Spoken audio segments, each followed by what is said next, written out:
It's a struggle being a photographer. It's not easy. There's a lot of sacrifices that you have to make, where you have to look past a lot of things, like you can't keep up with the Joneses when you're a photographer, you have to capture the Joneses, but you obviously do your storytelling in a different light.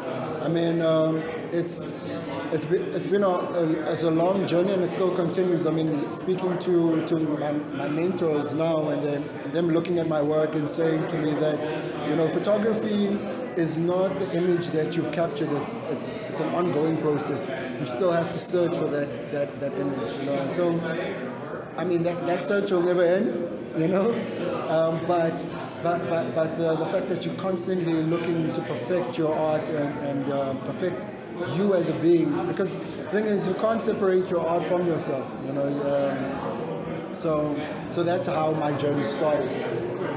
My journey started with trying to find a similarity between my life, the stories I've heard, the stories that I've grown up, the fears that I've had about myself, about my direction, I've had about others, manifest in images that I've taken of other people, Sometimes I get to conquer my fear by going into spaces where it's really hectic. Like the one image that was auctioned today was a young man studying in an abandoned building in the middle of town. For me to come across that dude was also quite hectic. I mean, a rat-infested place, security hazard, water that was seeping from the roof. But this boy, I was there for a few seconds. The smell, the darkness, but yet he had to find that space and find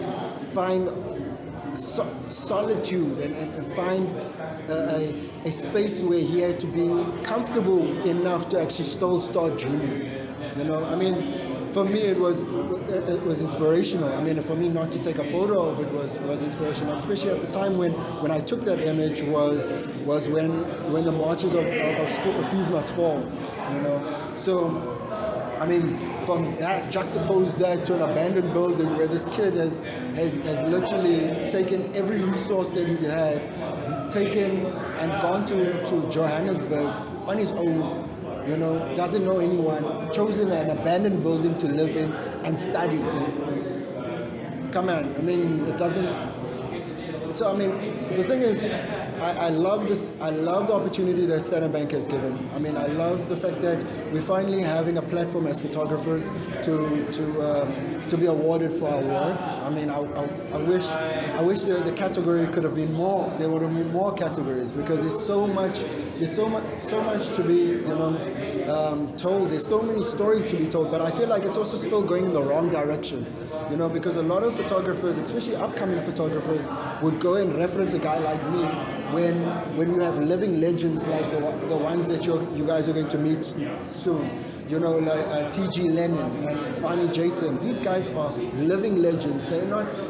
For us to have them in our midst right now is an opportunity as a photographer and as a storyteller that we should hold on to. Instead, we're going to go into Instagram. Instagram is a very shallow way of shallow storytelling. For you to go to Braamfontein, to Juta Street to go and tell your story, is not where your talent lies. You have to dig deeper, and that's why I said when my story started was where I needed to find the common ground between my storytelling, my artistry, and my life, and where those all meet. And it's not here in Braamfontein. It's around the world. It's a search, and it's a spiritual search, and that's why some of the work that I've captured is also spiritual, like of the guy, the two old men who are church leaders, stuff like that in Swaziland. So, my journey hasn't ended. For these guys, they also went searching for their story. They went to Botswana. They were also in the same camp that did Rwanda, the genocide in Rwanda. For them to come from that and still become better people after that, is not only inspiration for us, as photographers, but also it gives us depth so that our career can have depth, you know. They still today have an effect on our culture. I mean, if you look at what's this, the Umswenko. Umswenko comes from TJ. He's the man who photographed that whole the whole culture of Umswenko. You know, and I mean, and if it wasn't. And if it wasn't for men like that to have documented another side to our culture, you know, some photographers like my father and Fanny Jason, he captured just, you know, the oppressive side, the dark side. But then there was people like T.J. Lennon who captured another side to apartheid regime and an apartheid era, you know, of fashion and culture, you know, and how deep rooted that is entrenched in something like the men's hostels, you know, and now it's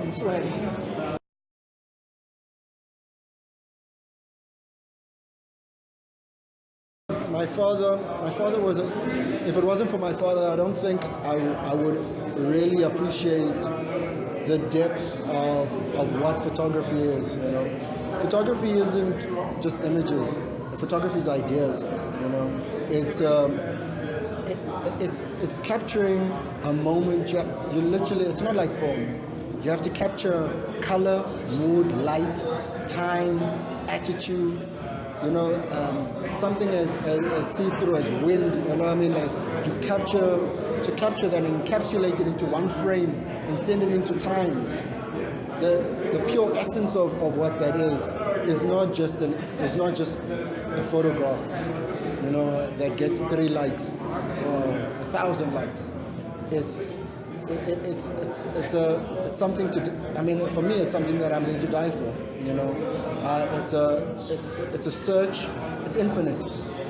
You know, photography, even like their lenses, it's infinite. You know, it's every mood, every color, every composition, everything in photography is infinite. You can capture something 1,000 times and still not get it right. Every angle. So what my father has done is really given me something that I feel like a lot of young South African photographers haven't been given the opportunity to. Was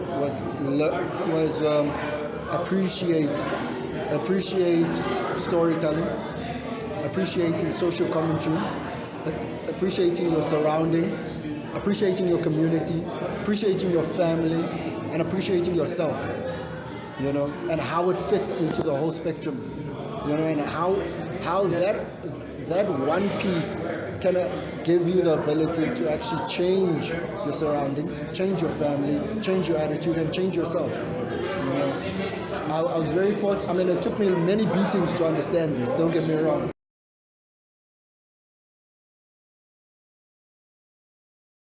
Yeah, but the thing is, what I like about this situation is that it also not only given me a platform, but it literally has given me a sense of hope.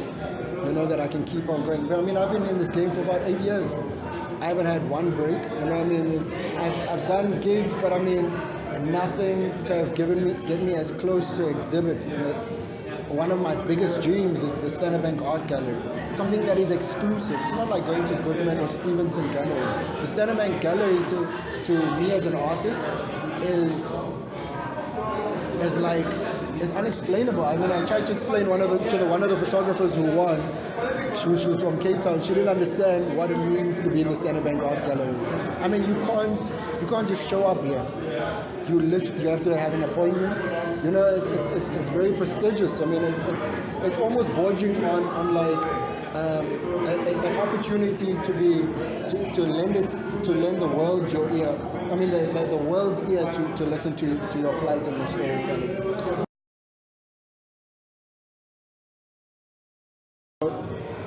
Being an artist is a sacrifice. It's not. Sometimes, I mean, for these old men, I mean, I look at, as much as I see my father and I see T.J. Lennon, but I still see that they are not being adored like Leonardo da Vinci, or they're not adored like your you know, like massive artists that have changed the course of history, you know, and they have been a part of that history, you know, and they have done that. So, but they still keep going, you know. It's something that you're going to have to die for, you know. And you know, and you mustn't be confused. A lot of photographers and a lot of videographers and DOPs, they think that they can mix the two. They think it's the same principle. First and foremost, two different principles. If you believe in that, you believe in the purity of the art form, yes, you can be a master of, I mean, a jack of all trades, you know. But it's that one story that you're going to tell, being on this end, that's going to define who you are as an individual.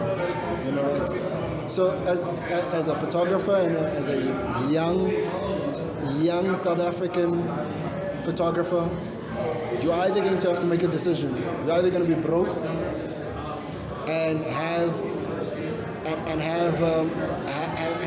constantly the pounding headache, or going grey at a very young age, you know, or you're going to,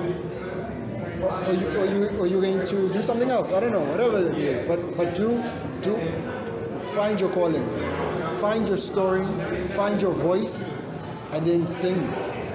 Get onto the climb, and then you do. Once you find your voice, then you find the mountain that you're going to climb, and you climb that mountain until you reach the top of it, and scream and sing the best tune that you can, because that's the opportunity that we all have, and that's the opportunity we all get given in front of God, in front of your family, in front of everybody. If you're going to dilly-dally, you might want to be a rock star. It's easy being a rock star. Have chicks around you constantly. It's nice. It's a great feeling. But it's nice to have, I mean, you can walk around and everyone knows your name, but at the bank, no one knows your name. You stand a queue like everyone else. So you decide your life, you know? And you stick to it. Don't change it. Because in that conquest of finding that gem, you actually realize that the gem lies within you, you know, and it takes a long time for you to do that. It takes a lot of traveling for you to do that. But you need to stay patriotic to this country, last and foremost. So you first, your family next, your country, and then Africa.